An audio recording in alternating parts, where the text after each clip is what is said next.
Hey everyone, tonight we're stepping into a town so tightly wound with fear, it managed to unravel itself over whispers, bad dreams, and a few overly dramatic teenagers. Welcome to Salem, Massachusetts.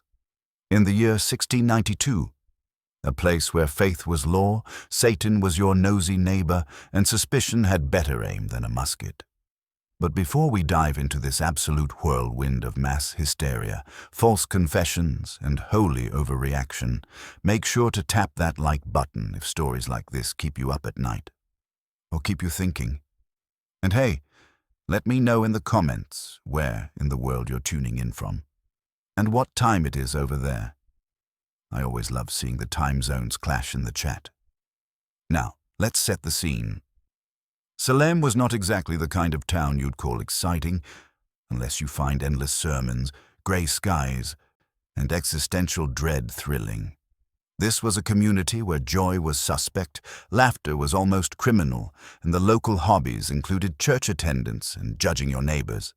If happiness knocked, they'd probably accuse it of heresy. These were the Puritans, people who had crossed an ocean to escape religious persecution and, once settled, made it a full-time hobby to persecute each other instead. They dreamed of a shining city on a hill. What they built felt more like a stone cellar, cold, dark, and echoing with guilt. They banned dancing. They banned colorful clothes. They banned Christmas. Their version of a party was sitting in total silence, trying not to think sinful thoughts. Sundays weren't for rest. They were endurance trials with wooden pews and hellfire sermons. If church had popcorn and intermissions, maybe it would have been more tolerable. By the winter of 1692, the people of Salem were fraying at the edges. Failed crops, disease, and decades of grudges had fermented into something volatile. They didn't need a match. They were already smoke. And when the spark came, they didn't blame hardship, or fear, or plain psychological exhaustion. They blamed witches. Because of course they did. In the depths of New England winter, under a sky the color of ash, Salem stood quietly, almost as if holding its breath. There were no carnivals, no marketplaces bursting with color, no songs echoing across the fields, only the slow grind of daily life, prayers, labor, and silence. The people of Salem were Puritans, descendants of those who had crossed a dangerous sea not to find freedom, but to build a world more devout than the one they had left behind.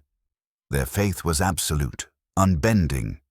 It shaped every thought, every law, every punishment. They believed in God with ferocity, and in the devil with equal certainty. In fact, they often seemed more obsessed with Satan than with salvation itself. To them, the devil was not a metaphor. He was real, present, and active. He lurked behind illness.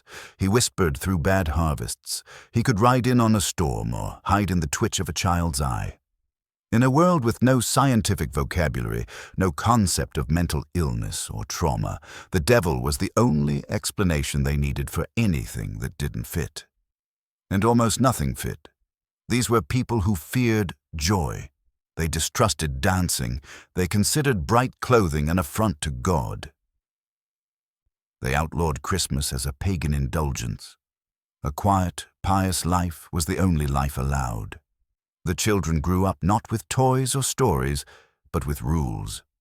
They were taught to listen, to work, and above all, to fear.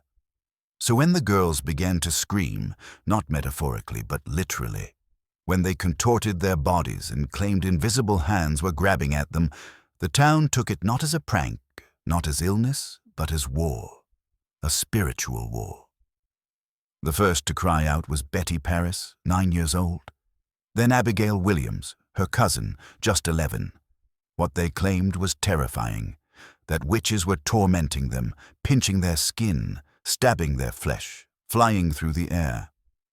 And while today we might speak of stress or trauma, perhaps even boredom or childhood acting out, the people of Salem heard only one word: witchcraft. There was no room in their worldview for ambiguity. The girls were not misbehaving, they were not play-acting, they were, in the eyes of their neighbors, victims of satanic assault. And once that conclusion was accepted, everything else followed with terrifying speed. Soon, more children joined them. Their fits grew more dramatic, more public. They collapsed during sermons. They screamed the names of those they claimed were attacking them. The adults, rather than question the absurdity, gathered to watch, as if witnessing divine testimony. And the girls, they learned quickly that their words carried weight. In a world that had long silenced them, they now had a voice, and that voice could destroy. The Reverend Samuel Parris, Betty's father and a man deeply insecure about his authority, seized on the chaos as a divine opportunity. His sermons had grown stale, his congregation had been thinning, but now, with Satan supposedly in town, he became the center of spiritual warfare. Every cough became a symptom, every doubt a danger, every neighbor a possible enemy. The people of Salem were not prepared for nuance. They were prepared for fear, and fear, once it takes root, grows fast. As the shrieking continued and the town's patience wore thin, Salem found itself searching for names. Not explanations. Fear demands a target. It needs someone to blame, someone to point at when the air turns cold and the crops fail. And in 1692 it didn't take long to find them. 3 women were among the first to be accused. The first was Tituba, the enslaved servant in the household of Reverend Parris. She was foreign, dark-skinned, and full of stories. Stories from her Caribbean homeland that fascinated the girls in secret. She spoke of omens and spirits, not as threats, but as part of a cultural inheritance that Puritan minds could not comprehend. To Betty and Abigail she was mysterious. To the townspeople she was dangerous. Her skin, her language, her laughter, all of it whispered, other. And in Salem, otherness was a sin all its own. The second was Sarah Good, a homeless woman who drifted from door to door, muttering to herself, begging for scraps. Her poverty was seen as a moral failing. Her ragged clothes and wild hair became signs of malevolence. She had no husband, no status, and no allies. She was an easy target, and in Salem, that was all it took. The third was Sarah Osborne, older, sickly, and recently absent from church. Her absence, though caused by illness, was enough to cast suspicion. In a town where weekly attendance was the mark of righteousness, missing sermons was nearly heretical. She had also married beneath her class, a scandal among Puritans who believed in strict social order. These 3 women, a slave, a beggar, and a sick widow, were dragged before the magistrates not because of evidence, but because of atmosphere. The air in Salem had thickened with dread, and justice had become a performance. The trials weren't about proof. They were about purification. Under interrogation, Sarah Good and Sarah Osborne denied all accusations. They pleaded for reason, but reason had already fled Salem. Tituba, however, gave them what they wanted. Cornered, beaten, and aware that defiance would only lead to suffering, she confessed. But not quietly. Not with humility. Her confession was a spectacle. She spoke of witches' meetings in the forest, of black dogs and red cats, of spectral birds and a tall man in dark robes, the devil himself. She described signing her name in his book, and she didn't stop there. She claimed there were others, many others, witches hiding in plain sight, neighbors, friends, perhaps even members of the congregation. The crowd listened, entranced. The ministers leaned forward. Tituba had, whether she intended to or not, given them a story more thrilling than any sermon. Salem's imagination caught fire, and just like that, the rules changed. It was no longer enough to root out a few witches. If one existed, perhaps dozens did, hundreds. The devil, they believed, was orchestrating a campaign not just of mischief, but of war. His soldiers walked the streets disguised as townsfolk. The only question left was who? The panic spread like wind-whipped flames. Neighbors whispered suspicions, children claimed visions, old feuds resurfaced with holy justification. If someone owed you a debt, if someone had looked at you strangely, if someone had once spoken against the church, all of it could now be reshaped as witchcraft. The afflicted girls became local celebrities. Wherever they pointed, guilt followed. Their screams carried the weight of gospel. In a culture where women were taught to remain silent, these girls had found the only approved form of power, accusation. And Salem, hungry for righteousness, gave them the stage. The witch hunt was no longer metaphor. It had become method. By the spring of 1692, Salem had fully surrendered to its fear. The cries of children were now considered prophecy, and the justice system, once a shield, became a blade. The town no longer questioned whether witchcraft was real, only who was guilty. The local jails, never designed to hold more than a handful of petty thieves and debtors, began to overflow. Accused witches were chained to the walls, waiting days, then weeks, then months for their fate to be decided. The town's ministers, once spiritual guides, had become inquisitors, and the law. It bent beneath the pressure of belief. Massachusetts Governor William Phips, sensing that the growing number of prisoners could no longer be managed by standard courts, established a special tribunal, the Court of Oyer and Termina, literally, to hear and determine. Its name sounded noble, but in practice it meant only this: hear quickly, judge quickly, and hang quicker.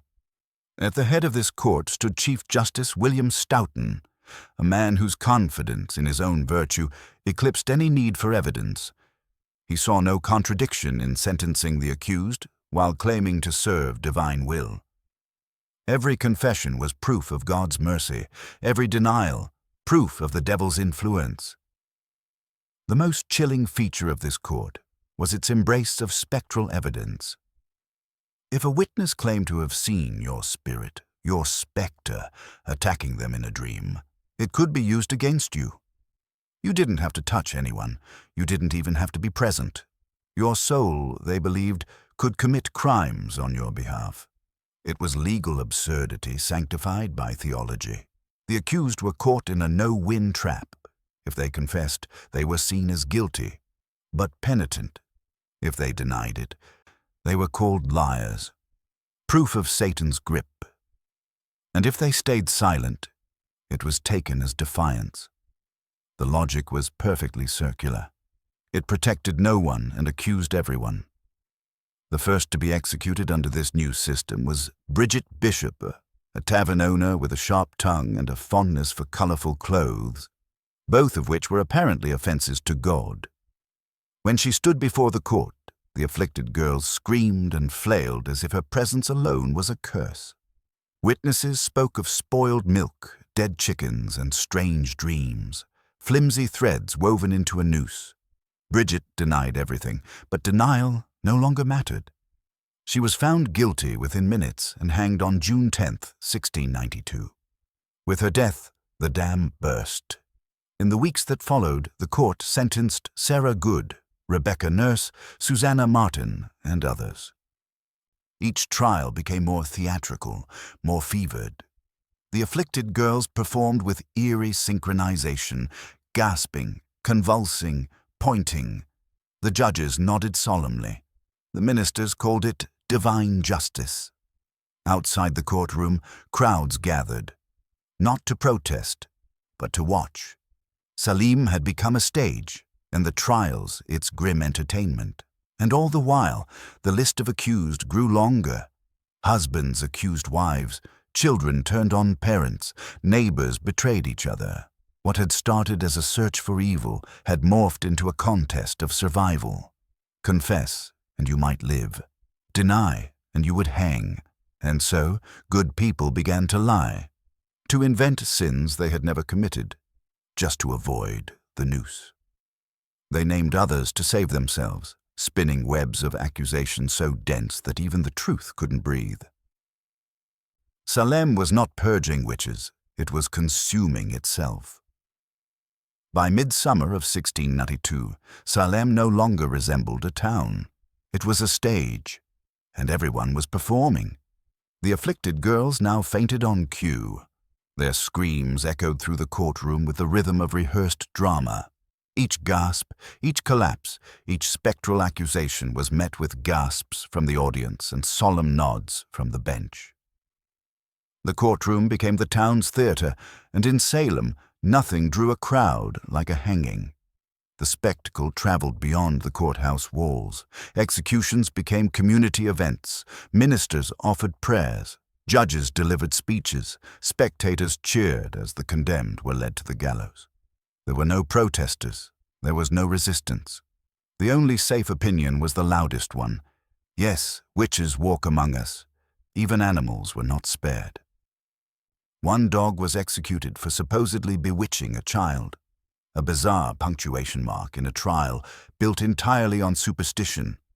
When a village can convict a dog of satanic pacts, reason has long since departed. The prisons, overburdened and underfunded, strained under the weight of their growing populations. Nearby towns were asked to house the overflow. Families were billed for the stay, forced to pay room and board for their own incarceration. In some cases, the condemned were made to pay for the rope that would later end their lives. And yet, the accusations kept coming. The girls, no longer children but actors in a morality play, had learned that with each scream, each pointed finger, their importance grew.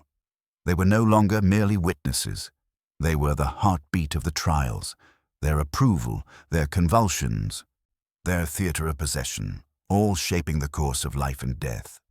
One of the most jarring moments came when Rebecca Nurse was condemned.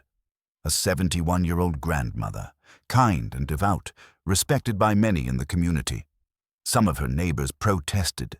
They said she was incapable of evil, that this had gone too far, but that was precisely why the court needed her to fall. If even the kindest soul could be a witch, then anyone could. And if anyone could, then no one was safe. And safety breeds obedience. Salem was no longer chasing justice. It was chasing control. The logic of the trials was unassailable only because it rejected all logic. Confession proved guilt. Denial proved guilt. Silence proved guilt. The only way to survive was to surrender to the narrative. And so, people began confessing not just to survive, but to align themselves with power. Some even claimed to see the devil themselves and pointed fingers in turn. It was fear wrapped in theology, reinforced by law. By July, the trials had become routine, the hangings mechanical, the sermons predictable, and the fear industrialized. Salem had created a machine that ran on panic and rope. The ministers, once voices of spiritual guidance, had become cheerleaders of the executioner. Reverend Samuel Parris, in particular, found his pulpit filled again. Each hanging affirmed his authority. Each new arrest fed his sermons. He was no longer just a preacher. He was a prophet. Or so he believed. Joining the religious frenzy was Reverend Cotton Mather, an influential Boston minister who, though not present at the trials, fanned their flames through letters and sermons. He warned against skepticism. He encouraged vigilance. His words, wrapped in piety, gave intellectual cover to madness. And while the leaders spoke of righteousness, the people grew quiet. Some still believed. Some still feared. But most simply complied. Salem had become a cautionary tale in real time. A community devouring itself to preserve its soul. And no one, it seemed, knew how to stop. By late summer, the madness that had electrified Salem began to tremble under its own weight. The courts had processed dozens of cases. The gallows had claimed innocent lives. But in a world so consumed by hysteria, the only force powerful enough to stop the machine was not conscience, it was consequence. and that consequence came with a name. Lady Mary Phipps, wife of Governor William Phipps. One day, amid another performance by the afflicted girls, one of them turned pale, eyes wide, and pointed toward the governor's wife. "Her spectre," she said, "floats above me." The courtroom fell silent. For months, the girls' claims had gone unchecked. They had pointed at outcasts, widows, elderly women, and outspoken men. And Salem had nodded along. But this accusation hit too close. The governor's wife was not a beggar. She was not foreign. She was not politically expendable. She was connected. When Governor Phipps learned of the accusation, the spell shattered. Until that moment, he had allowed the trials to proceed unchecked. Perhaps he believed them justified. Perhaps he found them politically convenient. But when his own household was pulled into the fire, he acted swiftly and strategically. He banned the use of spectral evidence, the flimsy pillar upon which the entire prosecution had rested. Without the ability to claim, "Her spirit attacked me in a dream," the girls lost their greatest weapon. Their performances, once captivating, now looked rehearsed. Their seizures less prophetic, more theatrical. The public mood shifted. The crowds thinned. The silence lengthened. People began to murmur not about devils, but about doubts. If Lady Mary could be accused, then anyone could. And if anyone could, then maybe no one should have been. The court of Oyer and Termina, once so confident in its mission, began to flounder. Without spectral evidence, the accusations seemed hollow. The ministers fell quieter. Even Cotton Mather, once a vocal proponent of the trials, hesitated. His father, Increase Mather, released a statement, carefully worded but undeniable. It were better that 10 suspected witches escape than one innocent person be condemned. It was a realization that had come too late. By October 1692, Governor Phipps dissolved the court entirely. New trials were postponed. Prisoners began to be released. Slowly, cautiously, as if the town itself was unsure whether it had truly woken from the nightmare. Families reunited, but the damage was done. The land had not been cleansed of witches. It had been soaked in regret. And now came the reckoning. What do you do when the rope you tightened around another's neck becomes your own shame? Some, like Judge Samuel Sewall, stood before their congregations and publicly repented, admitting they had been deluded by Satan. He bowed his head, listened as the names of the dead were read aloud, and asked for forgiveness. It was an extraordinary moment, one of the only public apologies in the entire episode. Others refused to accept blame. Chief Justice William Stoughton, architect of the court, never recanted. He claimed the executions had been righteous. He died years later, never once expressing regret. And Reverend Parris, whose household had birthed the hysteria, he gave a sermon. In it, he apologized. Sort of. "I'm sorry," he said, "if others were misled." Not for what he had said, not for what he had done, but if others had taken it too far, well, that was unfortunate. His congregation would never fully trust him again. In 1711, long after the gallows had rotted, the Massachusetts colony passed a law restoring the names of some of the accused. A few families received modest compensation, amounts so small they barely covered the cost of burial, but most survivors received nothing except silence. Salem moved on, but it never truly recovered. Children grew up avoiding the topic. Grandparents spoke in whispers. The past was not forgotten. It was simply buried, like the bodies that still lay beneath the soil. Salem, Massachusetts, faded back into quiet after the trials ended. But the silence was not peace. It was shame. The gallows were dismantled, the jails emptied. But no one quite knew what to say. A town that had cried out for justice had become a monument to injustice. And though the devil never appeared, the fear he represented lingered, clinging like smoke in the rafters of memory. Centuries passed, the town changed, roads were paved, churches rebuilt. But Salem was never just another town again. Its name became shorthand. Not for evil, but for what happens when fear goes unchallenged, when belief overtakes reason, when confession is coerced and silence mistaken for guilt. Historians, psychologists, and theologians have spent decades dissecting what went wrong. Some have blamed a fungus called ergot, a mold that grows on rye and can cause hallucinations, spasms, even seizures. In theory, Salem's girls could have been poisoned by their own bread. But ergot doesn't explain the courts, the executions, the spectacle. It doesn't explain how adults, ministers, judges, neighbors, chose to believe that salvation required the deaths of friends. Others point to psychological stress. The Puritans lived harsh lives, brutal winters, food shortages, threats from native resistance, and a theology that promised hell for even the smallest joy.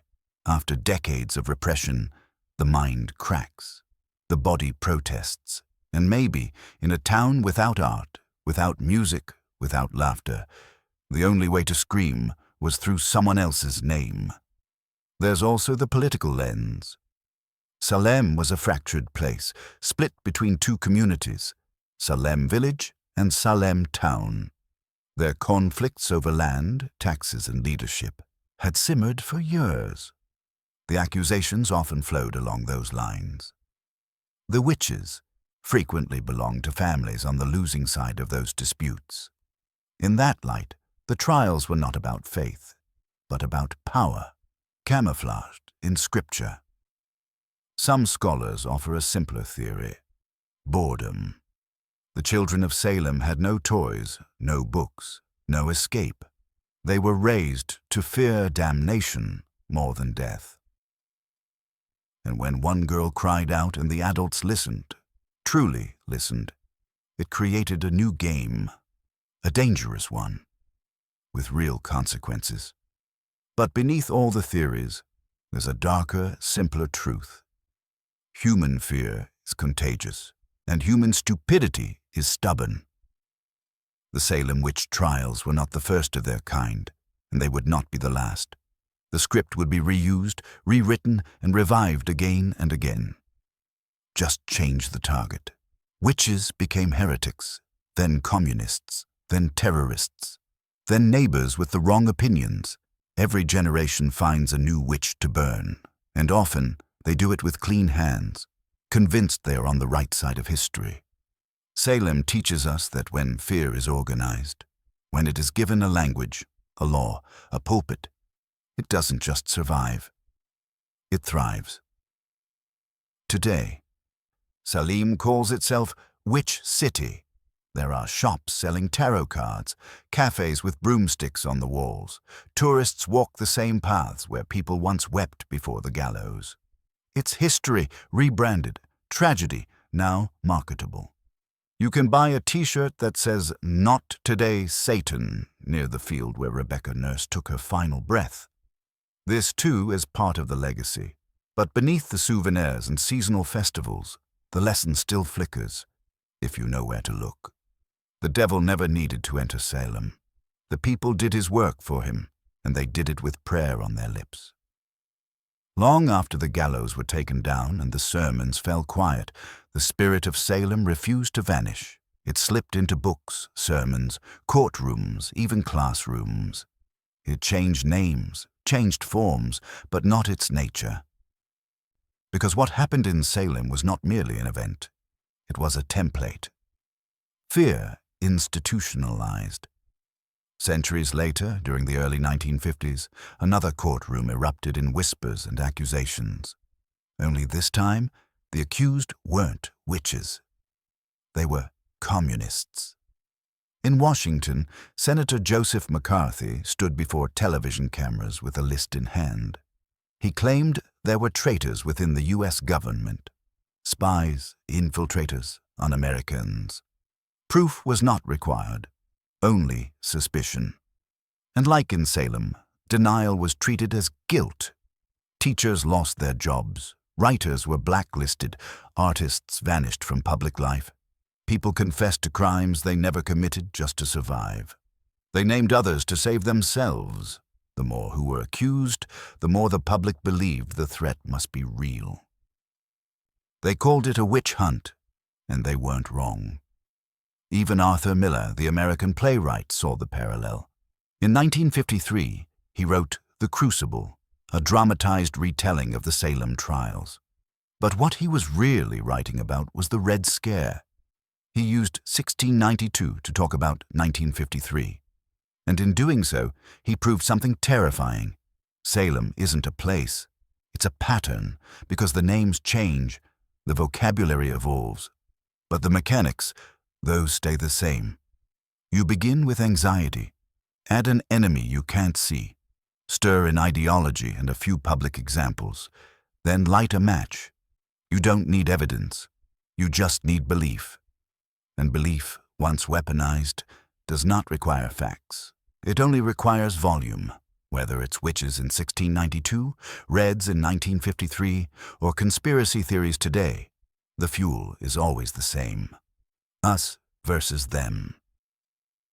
The belief that someone out there is threatening your way of life, and the only solution is to eliminate the threat, whatever the cost. But the cost is always higher than it appears. In Salem, it was 20 lives, hanged or crushed. In McCarthy's America, it was livelihoods lost, reputations shattered, families torn apart. In other parts of the world, it has meant mass internment, genocide, civil war. Fear may start small, but it rarely ends that way. And here's the cruel irony. The people of Salem truly believed they were doing God's work, that they were protecting their community, that their suffering had meaning. And perhaps that's the most frightening part. How easy it is to confuse fear with virtue. To believe that the louder you shout, the more righteous you are. But history has a long memory. It remembers the names of the condemned even when the accusers fade. It honors those who refuse to kneel, and it reminds us, again and again, that the line between justice and vengeance is thinner than we think. A witch hunt rarely begins with a witch. It begins with a feeling, a moment of fear, uncertainty, or loss of control. Something goes wrong. A crop fails, a child dies, a war looms, a pandemic spreads. And people need an answer. Not a complicated one, not a rational one, but a clear, satisfying, moral one. Something that says, this happened because someone did wrong, and thus begins the pattern. The first step is usually a spark, a sudden event that breaks the normal rhythm. In Salem, it was 2 girls convulsing and crying out. In later eras, it might be a rumor of betrayal, a political shift, or a new idea that threatens the old. The spark doesn't have to be large. It just has to touch dry timber. The second step is the identification of the enemy, not an abstract force, but a person. Or better yet, a group. Someone different, someone inconvenient, someone already unpopular. In Salem, it was women on the margins, beggars, widows, servants. Today, it might be immigrants, religious minorities, political dissenters. The point isn't guilt. The point is usefulness. Fear needs a face. The third step is language. Once the enemy is identified, a new vocabulary emerges. In 1692, it was spectral evidence, afflicted, and coven. In the 1950s, it was un-American, subversive, and fellow traveler. In modern times, it might be radical, traitor, or fake news. The words shift, but their purpose remains the same: to dehumanize, to justify, to flatten the accused into symbols instead of people. The fourth step is public performance. Salem had its trials and gallows. McCarthy had television hearings. Modern witch hunts unfold in viral threads, comment sections, and viral videos. The accused is paraded before the crowd. Their flaws, real or imagined, are dissected. The audience becomes judge, jury, and executioner, not of bodies, perhaps, but of reputation, livelihood, and safety. And then comes the fifth step, the expansion. The hunt grows, new names appear, old grudges resurface. People start pointing fingers not to protect the community, but to protect themselves. If you're not accusing, you risk being accused, and so the circle widens. Innocence becomes irrelevant. The goal is no longer justice. It is purification. Purity defined not by virtue, but by agreement. The final step is the collapse. It always comes. The accusations grow too absurd. The crowd loses interest. The enforcers become paranoid, turning on one another. And somewhere, someone important gets burned. Someone with power. Someone who was never meant to be accused. And then, almost overnight, the machine stops. People look around and ask, "How did this happen?" But they never ask loudly, because no one wants to admit they cheered when the first rope was tied. What remains is silence, and then, over time, amnesia. Until the next fear, the next scapegoat, the next flame. Because witch hunts aren't about witches. They're about us. They feed on our need for simplicity, for stories with heroes and villains, for the illusion that if we destroy the enemy, we will be safe again. But safety doesn't come from fire. It comes from memory. And memory, if not preserved, becomes myth. The story of Salem is often told from the perspective of the victims. Those dragged to trial, chained in cells, and marched to the gallows. But to understand how such horrors happen, we must look elsewhere.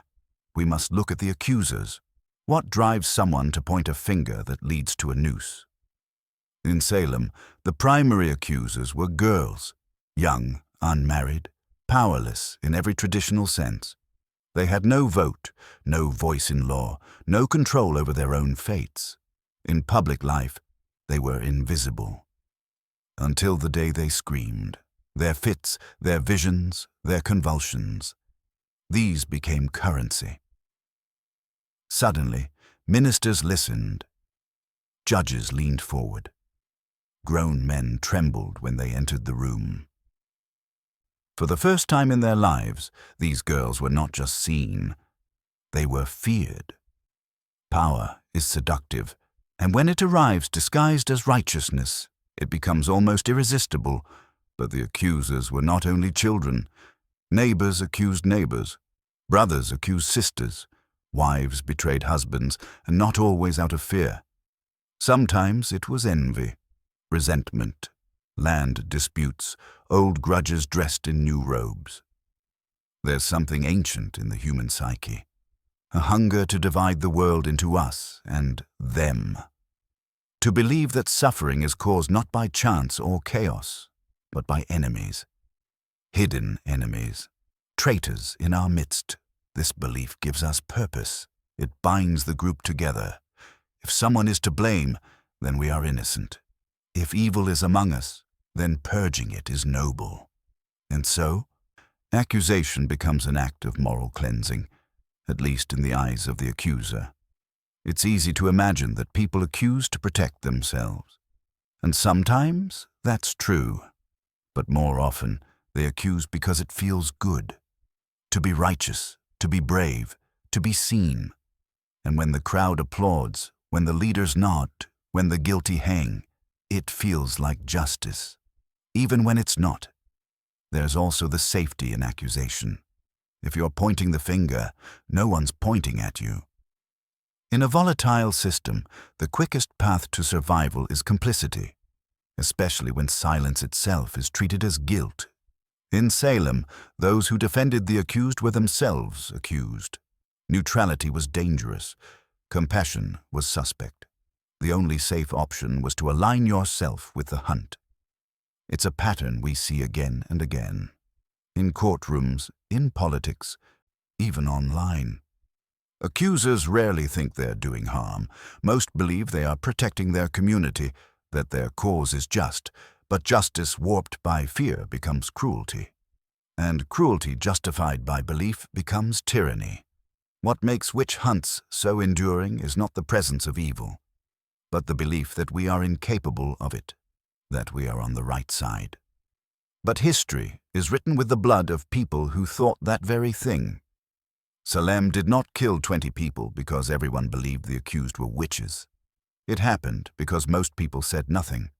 They watched as friends were arrested, neighbors chained, elderly women led to the gallows. They bowed their heads in church while ministers preached damnation. They stood in the crowd as the trap doors opened, and they did not speak. Some were afraid, others were unsure. But many simply hoped it would pass. They told themselves it wasn't their place, that if the court said someone was guilty, then it must be true, that justice, even if flawed, was better left undisturbed. They whispered in private, but in public they nodded. And in their silence, the machine rolled on. It's tempting to judge them, to imagine that we in their position would have acted differently. But silence is not cowardice alone. Sometimes it is the result of exhaustion, of fear that one voice cannot stop a crowd, of believing that history moves like a tide, inevitable, unstoppable, and that to stand against it is to drown. In Salem, a few did speak. John Proctor, a respected farmer, condemned the trials publicly. He called them madness. He begged the court to see reason. For this, he was accused, tried, and hanged. Giles Corey, refusing to plead, was pressed to death with stones, a punishment designed to break the will. He never confessed. His last words were said to be, "More weight," and still the trials continued. Because truth without power is not enough, and power without resistance is unchallenged. In many ways, the silence of the majority was more damning than the cries of the girls. The girls were children swept up in something larger than themselves. But the adults, the ministers, the merchants, the mothers and fathers, they knew better. And yet they closed their shutters. They prayed for safety. They hoped the wave would pass over their homes. But fear does not skip the quiet. By the time the town woke up, it had already buried its own conscience. This is the part of the witch hunt story that frightens most. Not the evil of the few, but the inaction of the many. That the most terrifying words in history may not be shouted from a pulpit, but whispered between friends, "It's not my problem." Salem reminds us that injustice does not require a majority, only a moment, and a silence loud enough to echo through the centuries. Centuries have passed, yet we still return to Salem. It appears in school curriculums, novels, documentaries, stage plays, films, podcasts. Tourists walk its cobbled streets wearing witch hats, posing beside plaques that mark places of execution. Children dress as witches for Halloween, unaware that some of their costumes are borrowed from a graveyard. But we don't come back to Salem because it's quaint. We come back because it asks us something we're afraid to answer. What would you have done? It is a question that haunts every society, and perhaps that is why Salem endures. It has become more than history. It is myth, a true story distorted by fear, elevated by regret, and fossilized in cultural memory. But unlike most myths, Salem offers no heroes. There is no triumphant ending, no villain slain, no lesson cleanly wrapped in redemption. Instead, we are left with ambiguity, and that is why it lingers. Salem is a mirror, and mirrors do not comfort. They reflect. They show us what mass panic looks like when wrapped in piety. They reveal how law, once infected by ideology, can kill in the name of order. They show how quickly the powerless can become powerful, and how easily power can corrupt, even under the banner of righteousness. They reveal how communities betray themselves, not through malice, but through conviction, And perhaps most frightening of all, they show how easily it can happen again. You don't need gallows. You don't need a black robe. All you need is fear, a crowd, and someone willing to say, "There, that one, they're the enemy." We retell the story of Salem to reassure ourselves that we've grown, that we would not make the same mistakes, that we are more enlightened now. But every retelling carries a tremor, because deep down, we know. The fear that gripped Salem never really died. It just changed its shape. Today, it appears in hashtags, in trials by media, in digital mobs. The scaffold is now virtual, the rope made of rumors. The executions leave no bodies, only ruined lives, lost jobs, broken spirits, but the pattern is the same. Salem persists because it must. It reminds us that justice without skepticism becomes dogma, that belief without compassion becomes cruelty, and that a community, when united by fear instead of truth, can undo itself without even noticing. We tell the story not to relive it, but to recognize it before it begins again. Every witch hunt begins with a scapegoat, a person or group who becomes the answer to a question too painful to confront honestly. Why are things going wrong? In Salem, crops were failing, parents were burying children, the colony was under threat, the world no longer made sense. And so, instead of facing the chaos, the town pointed at someone and said, "She did this." Not because it was true, but because it was easier. The scapegoat is rarely random. It is chosen with care, even if unconsciously. It is often a woman, often older, often poor or outspoken or strange. Someone who doesn't quite belong, who doesn't play the game, who doesn't fit the mold of what a good citizen looks like. She may have a sharp tongue, or wear clothes considered improper, or live alone. She may have once challenged authority or owned land her neighbor wanted. She may simply be inconvenient, easy to blame, hard to defend. That is the true role of the scapegoat, to be sacrificed so the rest may feel pure. Across history, the pattern repeats. In medieval Europe, Jews were scapegoated for plagues they didn't cause. In colonial America, indigenous people were blamed for spiritual corruption. In Nazi Germany, entire populations were branded the source of national decline. In modern politics, immigrants, minorities, or political dissidents are still accused of poisoning the nation. It doesn't matter if the scapegoat is innocent. In fact, it works better if they are.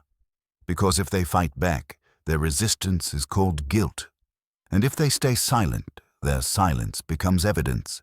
Their very existence justifies their persecution. In Salem, Tituba, a black enslaved woman from the Caribbean, became one of the first to be accused. Her skin, her accent, her outsider status, all painted a target on her back. She confessed under pressure, likely beaten, and fed the narrative the town craved. Later, Sarah Good, a homeless beggar, was hanged. Her poverty made her suspicious. Her inability to recite a prayer without stumbling, proof, they said, of witchcraft. Never mind, she had been sleep-deprived, starved, and interrogated for days. The scapegoat's function is not to explain reality, it's to absorb guilt. And once the first falls, more must follow, because if one scapegoat is not enough to fix the chaos, surely it must be that others are hiding. The hunt expands, the guilt spreads, the illusion of cleansing continues until the crowd tires or the pain hits too close. The cruelest irony. When the scapegoats are gone, the real problems remain. No harvest returns, no child rises from the grave, no peace descends, but by then, it's too late. The town has blood on its hands and silence on its lips, and the true enemy, of fear itself, walks away untouched. When the ropes were cut and the bodies buried, Salem did not erupt in relief. It curled inward. There were no monuments, no reparations worth mentioning, no day of mourning, just dirt. and silence. And children who had watched their mothers dragged away. What happens to a town when its children witness the people they love be accused, humiliated, and killed? Not by invaders, but by neighbors. They do not forget. In the years after 1692, many children were left orphaned, wives hanged, fathers imprisoned, entire families reduced to poverty and shame. Some were farmed out to relatives. Others lived in households where the trials were never mentioned again, a wordless scar. The descendants of the accused bore a stain that lingered for generations. Their names, Nurse, Proctor, Corey, carried an unspoken weight. Even after legal restoration of honor, the stigma persisted. One boy, Thomas Carrier Jr., watched as his mother, Martha Carrier, was convicted and executed. She had refused to confess, even under pressure. She was labeled the Queen of Hell. Years later, Thomas would speak little of it, but his silence said enough. Children of accusers also suffered. Some grew up burdened by guilt, others by denial. A few dared to speak decades later, admitting that their claims had been false, or at least fueled by pressure. But by then, the damage was beyond undoing. In Salem, the pulpit never publicly repented. The town never truly processed what had happened. So the grief curdled, and the trauma, unspoken, became inherited. It showed itself in strange ways. Some became obsessed with order, terrified of moral failure, driven to avoid even the appearance of transgression. Others rejected religion entirely, the God who had stood silent while their loved ones burned in public memory.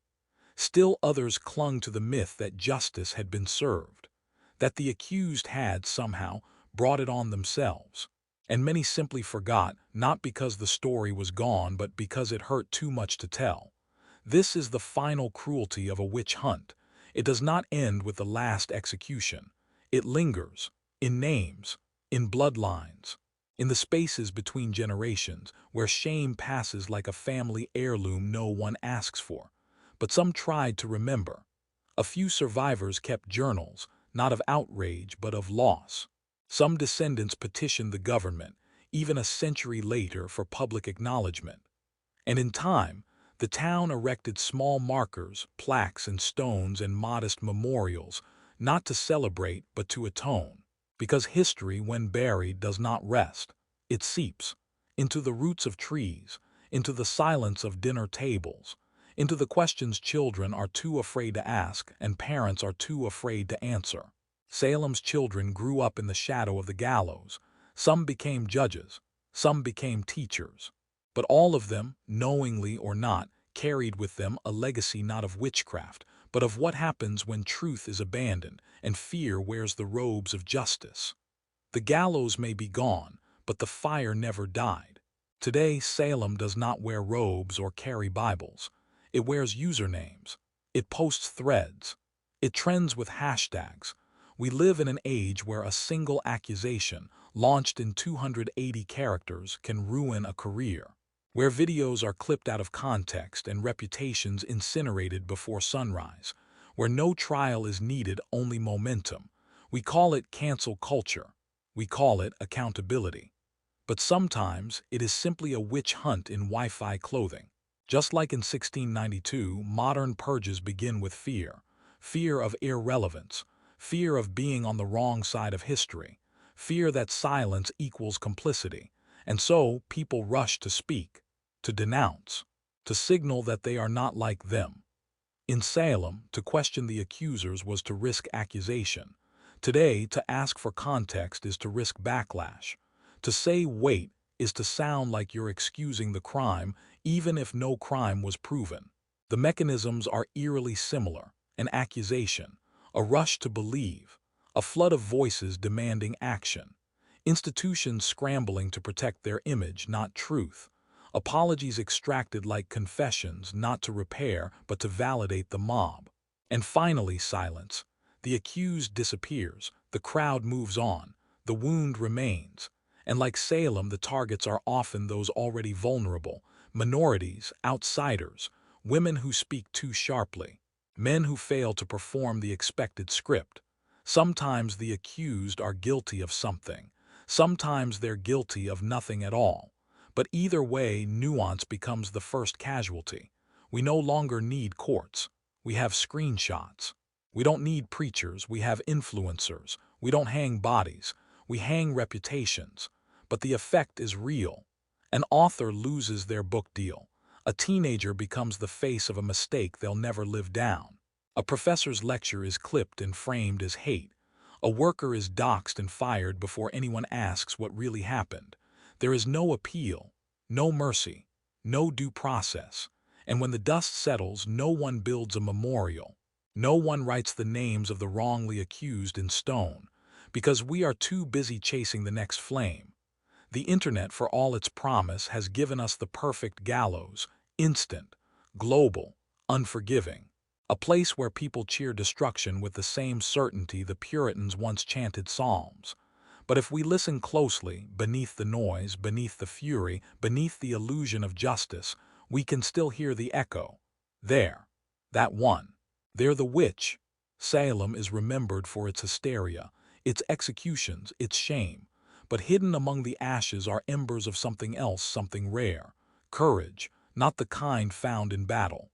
Not the kind that raises a sword or delivers a speech, but the quieter kind. The kind that whispers no when everyone else is shouting yes. Take Rebecca Nurse. She was 71, deaf in one ear. Fragile in body but unbreakable in spirit. When offered a chance to confess and save herself, she refused. Not because she wanted martyrdom, but because she knew a lie, even one told for survival, would poison the truth. Take John Proctor, a respected farmer, a flawed man. But when the trials touched his family, he saw through the madness. He spoke, loudly, publicly. He denounced the judges, he defended the accused, and for that he was hanged. Not for witchcraft, but for integrity.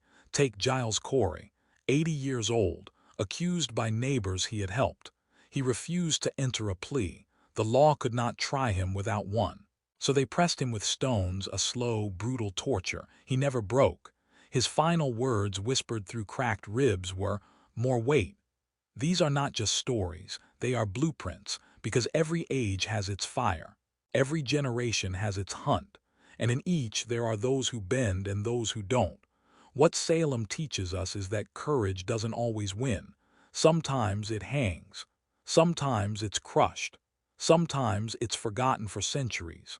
But even then it matters, because fear is loud. But conscience is louder if spoken aloud. In the face of mobs, one steady voice can sound like thunder. In the face of lies, one refusal can feel like rebellion. And in the face of easy silence, the simple act of asking, "Are we sure?" can be revolutionary. We study Salem not to tremble, but to remember that someone always stood up. That someone always must. Because the fire always returns. And the only thing that ever slows it is someone who dares to step into the smoke and say, "This is wrong." Salem, 1692, was not a courtroom. It was not a chapter in a history book. It was not a tale of witches. It was a story about people, about fear, about power, and about what happens when belief outruns reason, when punishment wears the mask of virtue, and when silence becomes more dangerous than guilt. 20 people were executed, dozens more imprisoned, starved, broken. But hundreds lived on, carrying the unbearable weight of having watched their neighbors burn. We like to ask, how could this have happened? But the better question is, where is it happening now and why haven't we noticed? Because Salem never really ended. It simply changed its form. Today, it lives in digital mobs, in reputations destroyed without due process, in institutions that protect their image instead of their people, in quiet conversations behind closed doors that end with, "Don't get involved, it's not your problem." The fire doesn't need wood anymore. It only needs witnesses who say nothing, and a name, any name, to be thrown into the flames for the sake of collective fear. Salem reminds us that evil doesn't always scream. Sometimes it prays. Sometimes it legislates. Sometimes it wears the face of someone just doing their job. But just as fire spreads, so can courage. A single voice.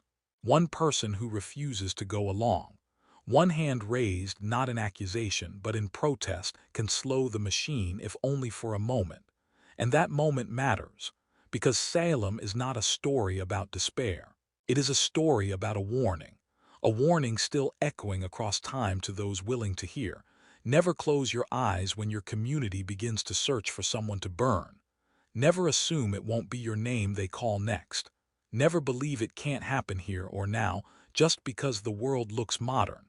There is nothing modern about panic, nothing evolved about mob justice, nothing moral about mercy without compassion. The gallows are gone, but somewhere in the way we speak, the way we judge, the way we punish, the ashes still whisper. And the only question that remains is, when the fire returns, who will you be? The torchbearer, the bystander, or the one who dares to step into the smoke and say, "Not this time"?